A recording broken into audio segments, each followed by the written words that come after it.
विषेख मोहन सातम देख विषेख अखंड तिमारुए सुख धामी अखंड तिमार हुए सुख धामी पूर्ण प्रकाश भयोर में पूर्ण प्रकाश भयो उर में हिम द्वैत गयो लखी ललामी हिम द्वैत गयो लख एक ललामी सद्गुण कुंज खिले मन मानस सद्गुण कुंज खिले मन मानस करमुलुक दुरे भवगामी कर्म उलूक तुरे भवगामी आत्म रूप विराज रहे आत्म रूप विराज रहे गुरुदेव को बारंबार नमामि गुरुदेव को बारंबार नमामि ब्रह्मचर्य प्रति सो अखंड धृति ब्रह्मचर्य वृत्ति सो अखंड धृति सुकृति सन्मार्ग किए जिन तय सुकृति सन्मार्ग किए जिन तय प्रकृति से परे विकृति को हरे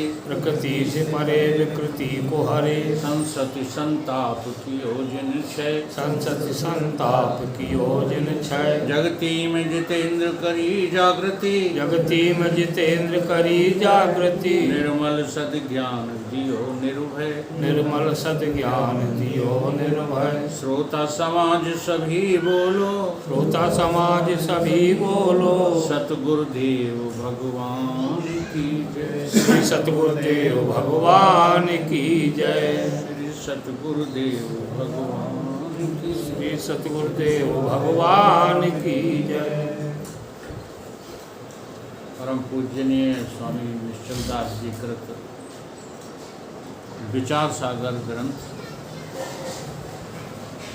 आज से चतुर्थ तरंग जो है प्रारंभ।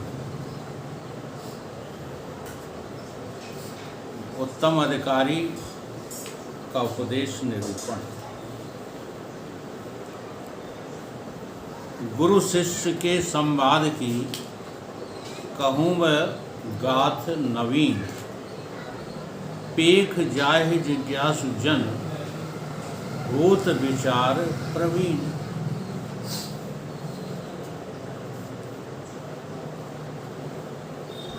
नवीन का जो है क्या अर्थ होता है? वाच्यर्थ में नया उसको कहते हैं जो अभी अभी उत्पन्न हुआ, लेकिन परमार्थ में इसका अर्थ बिल्कुल विपरीत है। परमार्थ में कहा जाता है वो सच्चिदानंद परमात्मा नित्य नवीन है। कैसा है? नित्य नवीन। नित्य नवीन का अर्थ ये होता है, या केवल नवीन का अर्थ ये होता है कि जिसे कोई मिटा नहीं सकता। सबसे पहला जिसे कोई मिटा नहीं सकता, और जितने भी नवीन उत्पन्न होने वाले हैं सब मिट जाते हैं। समझ में आ रही बात? जो कभी मिटता नहीं है उसका नाम है नवीन, और जो मिट जाते हैं वो नवीन कैसे हो सकते? वो तो पुराने हुए और खत्म हो गए। इसलिए नित्यता नवीनता एक ही अर्थ में ली गई, नित्य नवीन। तो यहाँ भी कहा जा रहा है ये जो गुरु शिष्य का संवाद है ये कैसा है? नवीन है। अब इसमें पुरातन जो है छिपा रहता है, पुराना इसको नहीं कहा जाएगा, इसको जो है नित्य नवीन कहा जाएगा। तो कभी नहीं मिटा। जब से सृष्टि बनी है तब से इसी आत्म तत्व के बारे में गुरु शिष्य संवाद चलता रहा।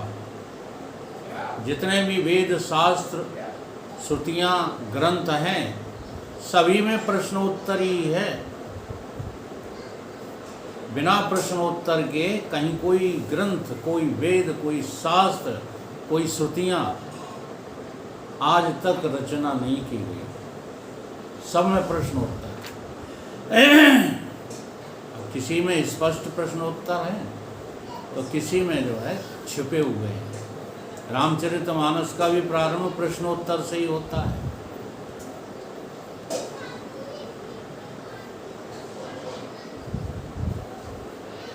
कहूँ व गाथ नवीन और पेख जाहि जिज्ञासु जन होत विचार प्रवीण।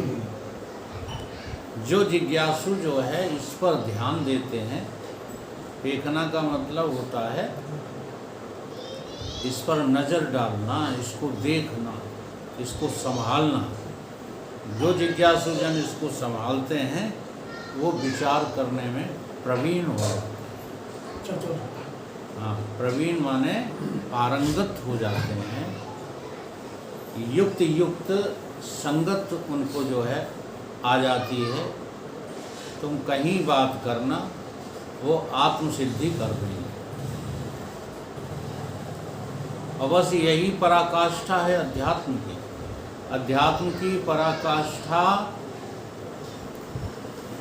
नित नवीन उस परम आत्म तत्व में ही ठहरती है और कहीं नहीं ठहरती। हम लोग जो पिछड़ रहे हैं वो संसार की वजह से नहीं पिछड़ रहे। बहुत बड़ा भ्रम पाल लिया है हम लोगों ने कि संसार की विघ्न बाधाएं हमको रोके हुए हैं। नहीं, तुम्हारी उस तत्व में आस्था ही तुमको रोके हुए, आस्था की कमी। और इस सच्चाई को लोग स्वीकार नहीं करते।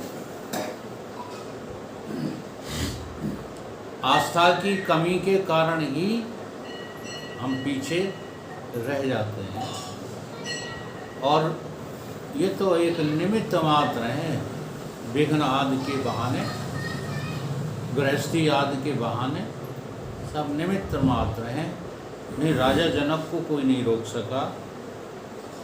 वशिष्ठ जी महाराज के 100 पुत्र थे, उन्हें कोई नहीं रोक सका।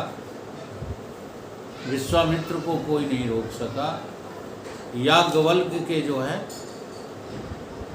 गृहस्थी थी, 2 पत्नियां थी, अनेक संतान थे, उन्हें कोई नहीं रोक सका। आज कलयुग में गृहस्थी में नहीं बनेगी, क्योंकि तुम्हारी आस्था जो है वो ग्रह में है, तुम्हारी आस्था चेतन में है ही नहीं। बुरा जाए जितने लगे, विचारशील तुम हो जाओगे, विचारवान हो जाओगे, विचारों में प्रवीणता आ जाएगी। कब? जब तुम्हारी आस्था परिपूर्ण हो जाएगी। आस्था नहीं, हमने एक दिन पहले भी कहा था, हमने अपने सत्संगी जीवन में ऐसे आस्थावान पुरुष अभी तक 3 ही जो है छांटे। एक तो जो है इस शरीर के जो गुरुदेव थे, मतलब जो हमारे संपर्क में आए हैं उनकी बात कर रहा हूँ। दूसरे युग पुरुष जी और तीसरे प्रत्येगात्मा में इनकी आस्था हमने इतनी अडिग देखी है कि चाहे जितनी इधर उधर की बातें करते रहें, परंतु ज्ञान की बात आएगी तो यही कहेंगे कि आत्मा में आस्था के बिना कोई कभी इन शास्त्रों में पारंगत नहीं हो सकता। तो हमको आस्था नहीं है, बस अपनी अपनी आस्था की जांच करो। ये आस्था तुम्हारी जो है यहीं निकलेगी प्रपंच में। बड़े गहरे में ये बीज पड़ गए हैं, क्योंकि अनादिकाल से ये बीज पड़ा हुआ, कोई आज का थोड़ी है। इसलिए तुम्हें भ्रम हो जाता है कि हमको तो सत्य में आस्था हो गई, ये भ्रम हो जाता है। भ्रम बड़ा जो है गहरी चीज है। शिक्षक को भ्रम हो जाता है शिष्यों के प्रति, कल बताए नहीं क्या भ्रम हो जाता है कि हमारे शिष्य जो है पढ़ रहे हैं तो ये भ्रम ही तो है। भ्रम 2 तरफा होता है। केवल सत्य तत्व के ही बारे में भ्रम नहीं होता है, असत्य तत्व के बारे में भी भ्रम होता है। शुभ संतति राजा और उसके 3 पुत्र की कथा, ये विचार सागर जो है हमारे स्वामी निश्चल दास जी महाराज की बुद्धि की उपज है। उन्होंने जो है ये दोनों राजा भी, ये कोई राजा हुए थोड़े ही हैं। शुभ संतति नाम का कोई राजा था, कोई राजा नहीं था। ये केवल ऋषि मुनियों की दिमाग की उपज होती है। जब उस नित्य नवीन तत्व को उन्हें हर एक प्रत्येक प्राणी तक पहुंचाना होता है, तो ऐसी परिकल्पनाएं पौराणिक ढंग से वो कर लेते हैं। सारे पुराण इसी ढंग से बनाए गए। पुराणों की कोई भी कथा सत्य नहीं है, कोई भी कथा, रामायण तक सत्य नहीं है। अब तुम लोग लड़ जाते हो, जहाँ किसी ने तुम्हारी रामायण को कह दिया सत्य नहीं है, हाँ, तुम मल्लयुद्ध करने को तैयार। ये तुम्हारा केवल जो है भ्रम है। उसमें केवल सत्य एक ही तत्व है, राम तत्व सत्य है।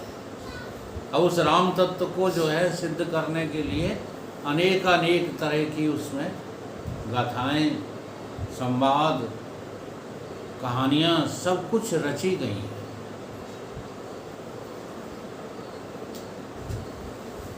एक बार हमारे स्वामी जी जंगल से जा रहे थे। लुक्का करके डकैत जो है रामायण में बड़ा निपुण बनता था। ये हमारा पड़ोसी था, हमारी कई बार उससे चैंट हो गई। हम जब उससे बात करते थे तो ऐसे शब्दों में करते थे कि उसकी आंखें लाल ताती हो जाती थी। तो हम उससे ये कहते थे कि आंखें लाल ताती मत कर, हमारी बात का जो है जवाब ढूंढो। इनमें से फौजें निकल चुकी हैं चंबल के बेहड़ में तुम्हारी, अब उन्हें दबा के रखो। सो हमारे पिताजी कहते तुम कैसे बात करते हो बुजुर्ग से, माफ़ी मांगना। मैंने कहा ठीक है, मांग लेंगे माफ़ी। अब दूसरे दिन जो है फिर चर्चा वहीं से शुरू हुई, वाद विवाद से। हमने फिर वही शब्दावली इस्तेमाल की, तो बोले कि ये माफ़ी मांगने का तरीका है। तो मैंने कहा संवाद में ऐसा होता ही है। लक्ष्मण परशुराम संवाद देखा रामचरितमानस, जबकि परशुराम जी सबके पूजनीय हैं, परंतु अब संवाद में सत्य कहना हो तो छिपा के कहें, दबा के कहें नहीं। तो हमारे गुरुदेव ने कहा, गुरुदेव से पूछा, लुक्का डाकू ने, मान सिंह पूरे ग्रोह के साथ थे, उनमें आपस में जिरह चल रही थी कि रामायण कितनी सत्य है, पूरी की पूरी सत्य है या उसमें कुछ अंश सत्य है, क्या सत्य है। तो गुरुजी रास्ते से जा रहे थे, मिल गए। गुरुजी ने कहा पहले तो हम थोड़ा झेंपे कि डाकू हैं, पता नहीं क्या हरकत कर बैठे, इनके हाथों में असला हो ना। हाँ, साधु संतों ने भी कहा है कि अगर तुम मनुष्य हो तो असलहा वाले से उलझना नहीं। हाँ, ये संतों की आज्ञा है, असलहा वालों से उलझना नहीं। पता नहीं कैसा दिमाग कब क्या हो जाए। लेकिन फिर हमने हिम्मत की, गुरुजी बोले, उनका प्रश्न था कि रामायण पूरी सत्य है या रामायण का कुछ हिस्सा सत्य है या रामायण में और कोई बात सत्य है। तो वो तो सत्य बोलते थे महाराज जी हमारे। उन्होंने कही एक राम नाम को छोड़ करके केवल रामचरितमानस में राम का नाम सत्य है, बाकी पूरी रामायण मिथ्या है। तो ये क्या बोला? ये बोला कि कि महाराज जी हम 1,000 रुपए की शर्त रखते हैं, रामायण पूरी सत्य है। तो महाराज जी ने कहा कि तुम्हारे बराबर पैसा हम कहाँ से लाएंगे, इसलिए शर्त तो हम नहीं रख सकते, हम हार ही गए, तुम जीते हैं। क्या हो गए? अभी चर्चा चल रही थी, हार ही, हरि के हारे की ही जीत है। तो जब कोई ज़्यादा विद्रोह करे तो हार जाओ। सत्य कभी हारता नहीं है, सत्य को कोई हरा नहीं सकता। तो जिज्ञासु जन विचार में प्रवीण हो जाते हैं। तो ये रचना काल्पनिक है राजा और पुत्रों की, कोई राजा नहीं हुए। सुसंतति नाम के एक राजा हैं, उनके 3 पुत्र हैं। सबसे बड़े पुत्र का नाम है तत्वदृष्टि, दूसरे का नाम है अदृष्टि और तीसरे का नाम है तर्क दृष्टि। 3 पुत्र थे। और मैं पहले ही बताए दे रहा हूँ, उत्तम पुरुष जो होता है वो तत्व दृष्टि वाला होता है, जिसकी दृष्टि केवल तत्व पर होती है और कहीं नहीं होती। आत्म तत्व पर दृष्टि रखने वाले का नाम है तत्व दृष्टि। और अदृष्टि किसका नाम है? जो संसार में तो आस्था नहीं रखता है, संसार से उससे कोई वास्ता नहीं है, लेकिन वो सूक्ष्म जगत में जो है सत्य को ढूंढता रहता है। सूक्ष्म जगत, उनमें योगी आते हैं, उनमें भक्त आते हैं, ये लोग उसी में आते हैं। सूक्ष्म भक्ति बाहर से नहीं होती, भक्ति भी बहुत गहरे में सूक्ष्म में होती है। अब ये बात किसी को पकड़ में नहीं आती, आडंबर को भक्ति बताते रहते हैं। जितना अधिक आडंबर करो उतने ऊंचे भक्त हो। जैसे आजकल धीरेन्द्र शास्त्री हैं, और भी तमाम नाटक करते रहते हैं। बहुत से तो मैयों को इकट्ठा कर लिया है। ये सब नाटकबाजियां हैं। केवल दृष्टि कहाँ है?